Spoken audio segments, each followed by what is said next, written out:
गुज़िश्ता रोज़ हंगामा आई ते इमरान खान के खिलाफ मुकदमा दर्ज। लाहौर पाकिस्तान तहरीक इंसाफ के चेयरमैन इमरान खान ते गुज़िश्ता रोज़ हंगामा आई ते तशद्दुद वाक़यात रूनुमा होने ते मुकदमा दर्ज कर लिया गया है।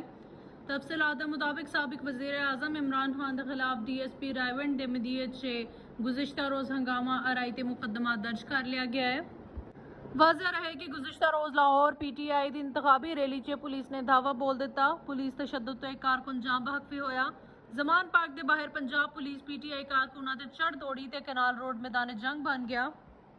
डंडा बरदार पुलिस एहलकारा ने खवातीन की गाड़ी ते भी हमला किया ते डंडे बरसाते रहे। गड्डी के अंदर खवातीन चिल्कियां चिल्लांदियां रहियां। जब खवातीन की गड्डी अगे बढ़न लगी तो पानी की बौछार हुई तो गड्डी वापस मोड़ ली।